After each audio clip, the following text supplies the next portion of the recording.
What's up, everybody? It's me, E-Man, and we're here to talk about Season 3, Episode 3 of From.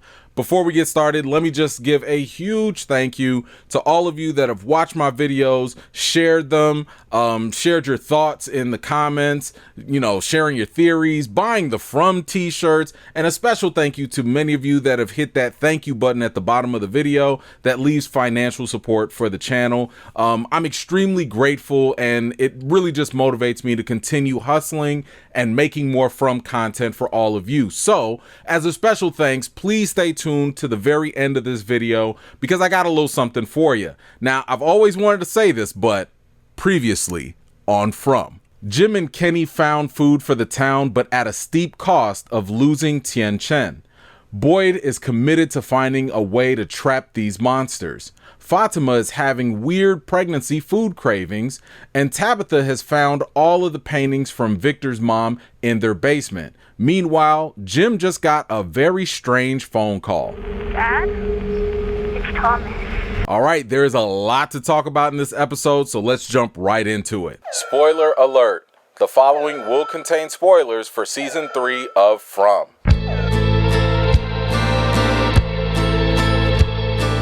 Jim receives a collect call from a voice claiming to be his dead son, Thomas. Now, Jim doesn't believe that the childlike voice is Thomas, but the voice continues to ask him about Tabitha.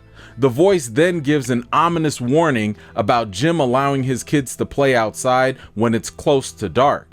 Jim hurries outside to get his kids and brings them inside. Okay, so a couple of things. This is probably the second time that Jim has received or interacted with some voice over a form of technology.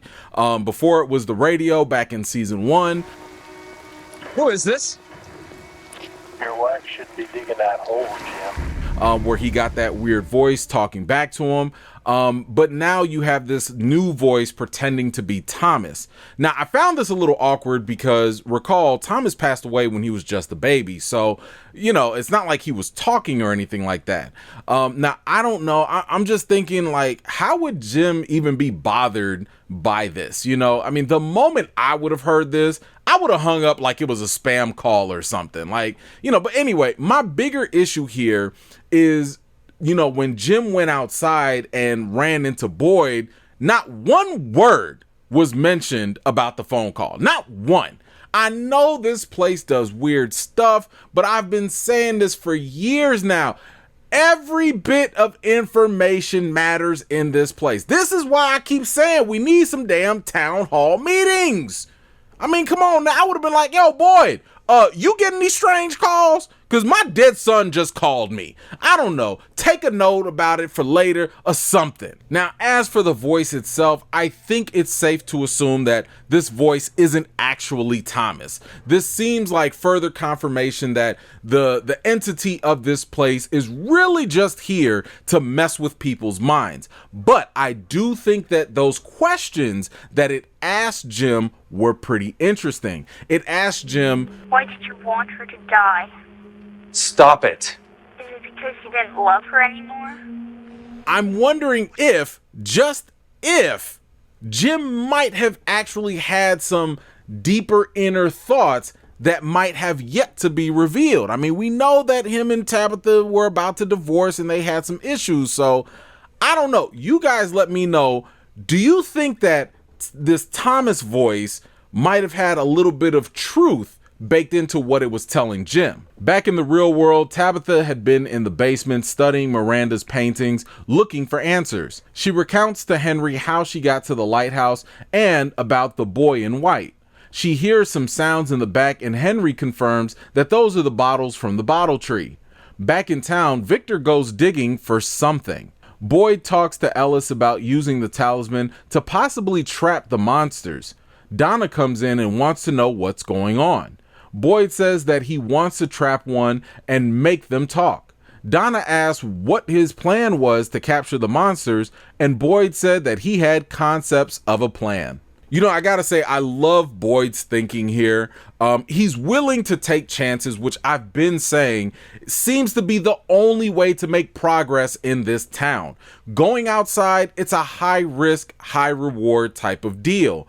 But the real question is, how exactly can you trap one of these monsters? If you recall back in the first season, those monsters, they're pretty tough. I mean, they were able to shred through that box like it was paper or something. So they're clearly very strong. The other thing to consider is, even if you could trap one of the monsters, who's to say that you'll actually get the truth out of them? Now, something tells me that they are pretty sick and demented, so they might actually tell the truth, but you just can't really trust them, right? But, you know, I kind of feel like we got to go back with Kenny's original plan. Go back to them tunnels and blow them suckers up to smithereens, okay? But let me ask you guys this.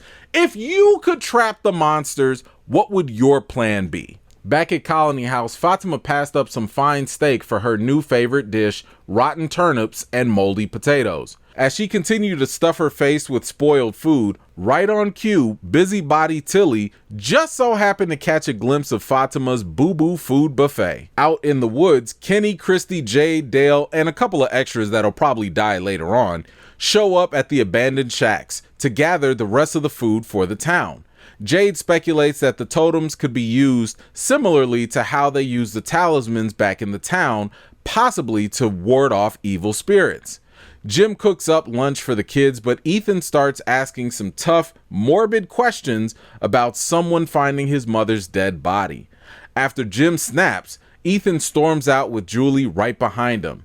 Just then, Thomas calls again, asking about Jim's extended car warranty, but Jim immediately hangs up. Back in the real world, Tabitha examines the bottle tree but realizes it's not like the faraway trees that she knows about. Henry said that this was just a replica tree and the original tree was in a different location. He also mentioned that this is where him and Miranda both got high on acid together. They set off to go find the original bottle tree.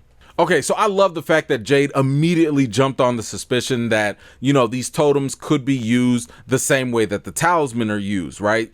And I mean, this was my first suspicion when the trailer dropped and we saw these things for the first time.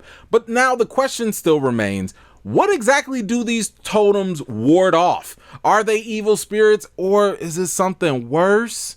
Oh, now as for Ethan, I told y'all, we have to keep an eye on this boy. This place is bad with all the trauma that it puts people through.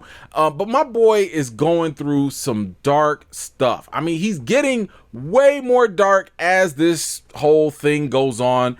And I'm a little worried. I'm a little worried about Ethan. Now, as for Jim, I know he's doing his best here, you know, but this is what happens when you don't talk to your kids. I'm not going to blame Ethan for having those messed up questions. And it's obviously not healthy to be snapping on him just for being curious.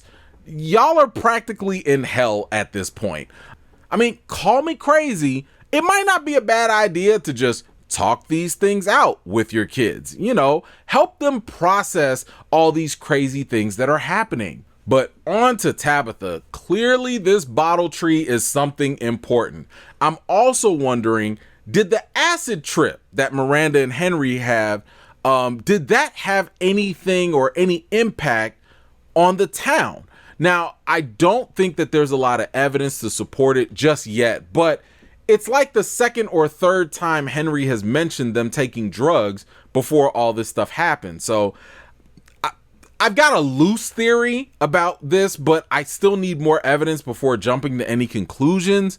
But either way, we know that Miranda was having dreams or visions and hearing voices before she got into town. And that original bottle tree is what Henry described as being like the beginning of it all. So I'm not really sure, but what do you think that they're going to find when they actually make it to the original bottle tree? Boyd continues to work in the church and he's visited by Father Khatri. The apparition challenges Boyd's plan on trapping the monsters and points out all the flaws in it. Boyd continues to make a memory board for those who have died in the town and tells Father Khatri to get the steppin'. Sarah tries to repair the ornament that her brother Nathan gave her until Victor shows up at her door. He asked her if she's got some bedspreads because he wants to make a fort and tell some stories. Tilly visits Fatima and tells her that she used to lick eggshells back when she was pregnant. Fatima breaks down and says that she's afraid to tell Ellis of just how scared she really is about the baby. I just want to know if the baby's coming.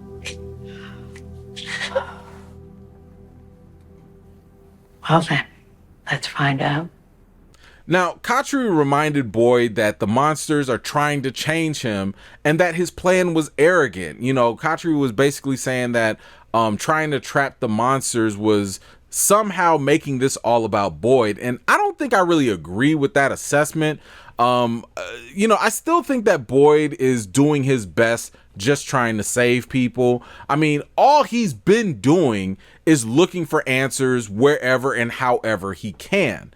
Now, as for Victor, I love the fact that him and Sarah are talking. By the way, did you notice that Sarah moved back into the same house that she was kicked out of last time? Since Boyd shot Reggie and the other girl that was unalived by the cicada monster, Sarah was like, hey, looks like there's a vacancy in here. I think I'll just slide right back in here, you know. Now, if I could be honest with y'all for a moment, for a split second, when Victor asked Sarah for that bedspread, I was like, Victor, you dirty, dirty boy. What you doing there asking this woman for a bedspread? Then I realized he just wanted to tell her a story, and it was my mind that was actually in the gutter. But this is what we need more of. I need all the weird characters in From to sit down and talk to each other on the regular every single day. Okay, Tabitha, Jade, Elgin, all of y'all, Victor, Sarah, sit down and talk to each other. I love this. Oh, by the way, real quick, I think we do need to address this. I've seen so many of y'all on my comments in the last video and in other From groups and stuff trying to speculate something that happened in last week's episode with Fatima, you know, when she came back from the clinic and she was going into the colony house and she wasn't able to open the door. Now, let me just say, I'm not ruling out that she's got a demon baby or whatever, but I do think people were making that whole little moment a little bit bigger than what it actually was. Obviously, she's able to be inside of Colony House. You could see it in this episode. You could see it in the trailers. So that's obvious. She's not prevented from going in because some people thought, well, maybe she, you know, the demon baby is like a monster and the talisman. Clearly, that's not the case since she's actually in the Colony House. But I do believe that for that scene, the whole purpose of it was really just to show that she was attracted to the spoiled food. We clearly see again that she's in the Colony House, so I think we can drop that theory and stop pushing that. Now, unless something else shows up, you know, or something else develops, then okay, we can go down that route. But I think for now we can leave that alone. Now, back to Fatima. I think that, you know, she doesn't want to rob Ellis of his happiness because, listen, there isn't a lot of happiness in this place to begin with. So I totally understand how she wouldn't want to take that, the baby situation and make it worse for him, right? I mean, it would be pretty messed up if you sit around and tell your husband, hey, honey, so look, I've been eating literal spoiled food and we're probably going to have a demon baby. So anyway, how was your day? Tabitha and Henry set out for the original bottle tree. Before they headed out, a song played. It does that sometimes. That tape's been stuck in there for years. Tabitha mentioned how it was her and Jim's favorite song, and Henry confirmed that it was also his and Miranda's favorite song too. Back in the woods, everyone is gathering up food, and Jade starts drawing instead. He snaps on Dale and leaves off further into the woods. He finds some stones with red markings on them and encounters a man stuck on a tree. The one-eyed man grabs Jade until he realizes that it's just an illusion when Dale interrupts. Christy checks up on Kenny. However, he cusses her clean out and tells her to get back to picking those blueberries. Oh, you came out here to play nursemaid? No, Kenny, I came out here because I care about you. That's great. Why don't you care about me while you do your fucking job? Because we have 2 hours left. Jade continues to lose it and heads off back into town. Christy goes after him. However, she gets her leg caught in a bear trap. Okay, so first, Tabitha and Miranda both happen to see those crusty kids have visions of the lighthouse, and now they just so happen to have the same favorite song as Henry and Miranda had. I don't know. I think it's safe to say that these are not mere coincidences. Now, we already heard that Miranda saw visions or had dreams of the previous chosen ones who were supposed to save the children. But now I'm wondering, could there be some sort of, I don't know, reincarnation going on? Maybe we've got some Avatar, The Last Airbender type of stuff going on here. And I don't know, maybe these chosen ones who are supposed to save the children, maybe they all live similar lives or something. I don't know, but we're definitely going to have to keep our eye out for more of these coincidences. And by the way, that reminds me, don't forget, at the end of this video, I've got something just for you, so keep on watching. Now, as for Jade, I think it's easy for us to sympathize with him.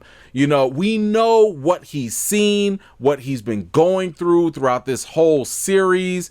You know, and ever since he's gotten to this town, it's just been really messed up, especially once he started interacting with this symbol. However, I don't think he could be mad at the other townsfolk, you know, like Dale, who kind of call him out for doing things and drawing in his little book rather than helping them collect food. Like, that's literally why they're there. Now that to me is on Jade, because like I told y'all, all these people need to do is have town meetings and be on the same page. Now, as for Jade's hallucination and all that, we also noticed that there were 3 rocks that were there. Now, it's hard to say if that's, I don't know if that's blood on the rocks or maybe it's a red dye or a paint.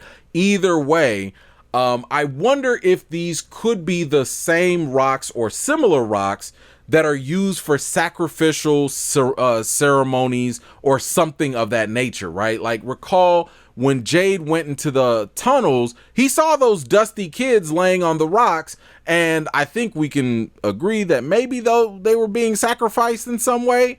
But I'm wondering if something similar also happened in the past on these rocks too. Now also something sinister has got to be up with this one-eyed man on the tree. I mean, the last person we saw pinned to a tree like that was that girl Kelly. So I'm wondering if this pirate or I don't know, colonizer looking guy was also attacked by the monsters or something maybe in the past. I don't know. Whoever or whatever did that to him might have done it more so as a punishment to leave him up on the tree like that. Now, something else to think about, Jade mentioned going back to the bar to figure things out. Now, in my previous video where I talked about the unsolved mysteries and stuff From, I had also told you guys that one clue is to look at the writing of the characters. One of the biggest clues is whenever a character is talking and they quickly get cut off or interrupted. I believe that this, especially with Jade, means that whatever he was doing in the bar, there are real answers there, and he does need to go back there. So yes, he needs to go back to the bar to solve whatever mystery is awaiting there. All right, and finally, we've got Kenny and Christy. I've got to say, I was a little shocked that my boy Kenny spoke to Christy like that. I was like, damn, Kenny, like, hold on, bro. You know, I know you might not like her new haircut, but you ain't got to snap on her like that. Okay, now I know anger is one of the stages of grief, so I'm just gonna give Kenny a little bit of a pass because I'm assuming this is just, you know, him going through the motions, you know, in that case. But my goodness, with Christy, oh, she done got her leg trapped in the bear trap. Oh, and I'm assuming this bear trap was probably set there by whoever was living in these shacks. But this also got me thinking of a couple of things. I mean, when did it start snowing? It didn't start snowing that long ago. I don't know, a couple of weeks maybe? I wonder, when was that bear trap actually set? Is it possible that whoever laid that trap there, could they still be around? Also, since we were talking about trapping monsters, do you think that a bear trap could be a way for them to trap a monster in the future? Let me know your thoughts in the comments down below. Back at the diner, Ethan and Bacta are cleaning up. Boyd says that they will find a way home. Ethan continues going down his emo path and says that Boyd doesn't know anything and they should probably give up finding his mom too. Back at Colony House, Tilly takes out some tarot cards to try and find answers about Fatima's baby. Fatima's a little suspicious about it, but Tilly laid a whole guilt trip on her and sat them down to read the cards. Tilly mentioned that the cards were the ones that allowed her to know about her cancer. When Fatima asked the cards about the state of her baby, a bird bursts into the house and kills itself. Whoa. Okay, can you believe that you've been watching this video and still haven't subscribed to my channel yet? Listen, if you've been enjoying this content so far, I'd really appreciate it if you could hit that subscribe button and ring the bell so you don't miss out on my future From content, because I've got so many things that I've made just for you. Now, when it comes to Bacta, mention how she talked about the nursery rhyme that she was told as a little girl and how that had some sort of impact on this place. Clearly, the cicada monster had something to do with that same nursery rhyme. So I think we can maybe pocket this as evidence that some way, somehow, dreams, thoughts, interactions in this place do have some sort of impact.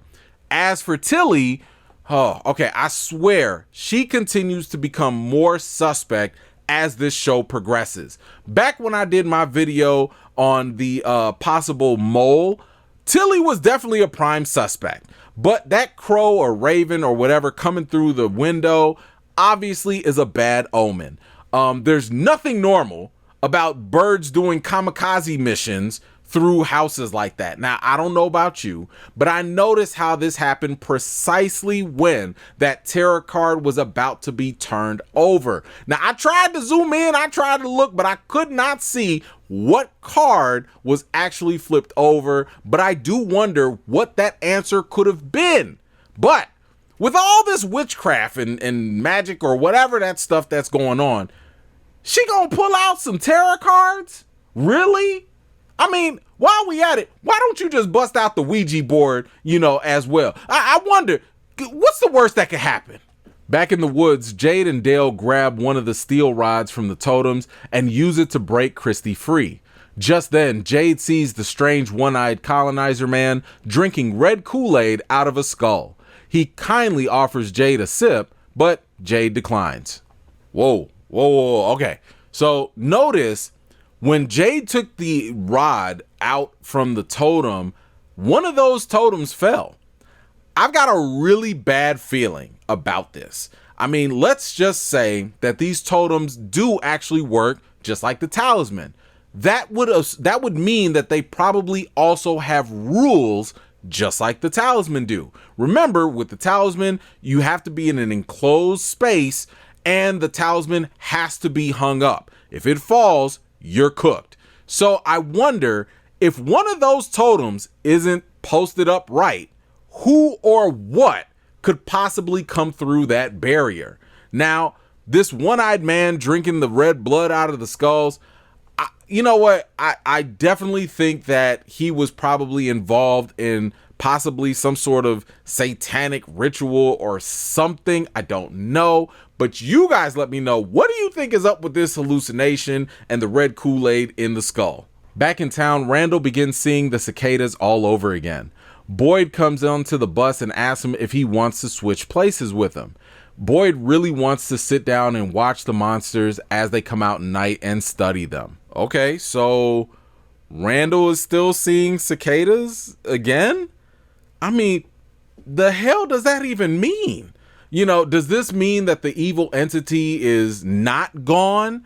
Or does it mean that Randall is just hallucinating just like other people have been? I think there's going to be a test for us to figure this all out, but I'm going to wait until later on to share that with you all. But I like this idea of Boyd trying to camp out and see what these monsters are up to at night. And for those of you wondering, why hasn't anyone else just done this before with the monsters? Keep in mind that going all the way back to season 1, there's a reason why they board up their windows and close the curtains. These monsters do have a certain way of getting into people's heads. So everyone in town practically shuts them out because you don't want to get, I don't know, glamored or hypnotized by one of these monsters. So it's an understandable safety precaution, but I like the fact that Boyd now wants to, you know, risk it all and see what they actually do. Back in the real world, Tabitha looks in the glove compartment and finds the same bracelet that she made for Jim. Henry says that his wife made it for him back in the past. Tabitha starts to freak out, thinking about all the ever convenient coincidences, and suspects that she's really not in Camden, Maine. She asks him to pull over and tries to get out. Henry, on the other hand, refuses to let her leave, and they get into a car accident. Tabitha wakes up finding herself in an ambulance with Henry. The ambulance comes to an immediate stop because a tree just so happens to be in the middle of the road. Wow. Okay. Damn it, Tabitha! We back? We back again like that? Oh no. Okay, so some of you keen-eyed viewers did some really good detective work, and I saw some of y'all noticed in the trailers that the same ambulance that was at the hospital back when Tabitha escaped was the same one that clearly has made it back into the town or whatever, that we saw in the trailers. So now we know how they got there, right?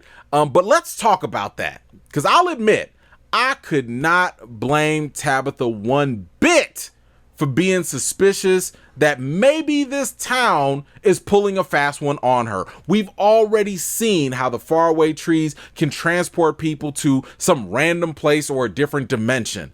We've seen that with Boyd already. So it's not out of the question to believe that this is yet another trick just being pulled on her, right? At the same time, now that we know that she's headed back for the town, I do think that this was yet again more confirmation that she really was in the real world and it wasn't actually a trick. Now, if that's true, now I'm even more mad at this show because we were so close. So close. What would have happened had they made it to the original bottle tree? For all we know, that tree probably is the real faraway tree. Maybe it would have taken them to go find the Ashy kids and their location, and we could have ended this whole nightmare. But no, we got to go back to Fromville. And you know what? I can't blame Henry here either. I would be mad too if you randomly showed up at my house, you didn't take a shower, you ate my hamburger helper, you told me that my dead son is actually still alive, then you gonna turn around and be like, nah, never mind, let me out right over there. No, you gonna come with me to this bottle tree, okay? We're not gonna play these games like that, no, okay? We got another fallen tree, and y'all already know what that means. She's found her way back. But what I'm interested in here is how will Henry fit into all of this? Oh my goodness, y'all. More so than that, what is it going to be like for him if he's able to meet up with Victor? Ooh, I want to see that. I need to see that. My mind is just racing about what that interaction is going to be like. I already told y'all, I think that, you know, Henry might have been, I don't know, maybe he was abusive. I have the feeling that based off of Victor, whenever he thinks about his family or going home, remember there seems to be some trauma there, you know. So I'm wondering, is this going to be a contentious type of thing? Is he going to be like, you know, oh my gosh, my dad is the real monster? I don't know. But you all tell me, what do you think about this shocking twist that Tabitha is now back and now she's got company as well? But all right, guys, that is it for this episode, but I've got to give you my thoughts and a rating for this. I thought that compared to the last two episodes, the pacing of this episode did slow down a little bit more here. I don't think we got any more real answers here, and I don't think we got very much character development either.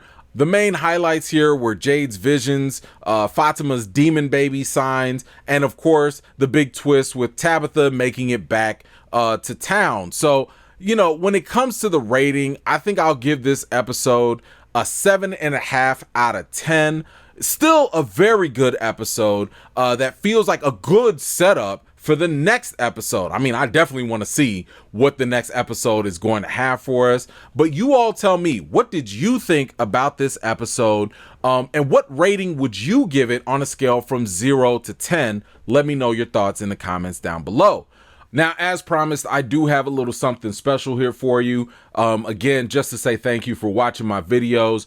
Now, we all went through the emotional stuff, especially with Tien Chen, being gone. And I of course, I was hurt with my boy Kenny going through all of that. So I had to reach out. You know what I'm saying? E-Man cares. So I reached out and I wanted you guys to get a quick sneak peek of my conversation with Ricky He, aka Kenny, in this exclusive interview. So make sure you stay tuned for that. And I will be posting the full interview shortly after. But go ahead, enjoy it, and stay tuned for more From content. Until I see you guys next time. Peace. Hey, Ricky, I'm Emmanuel E-Man Noisette from E-Man's Movie Reviews. First and foremost, congratulations on an excellent performance during those emotional scenes that you went through. You put water in my eyes. Okay, you put some water in my eyes. But yeah, thank you for more of that. When did you find out about Tien Chen's death, and how did you feel about that in terms of how it would affect Kenny? Yeah, Tien Chen's death. I think everybody's been deeply affected by it, you know what I mean? And I think obviously Kenny on a particular level, and myself. But aside from like the sadness that washed over me from the thought of like, damn, I won't be able to work with like Liz Moy on this anymore. There was like this feeling from an audience standpoint that you're looking at it and you're like,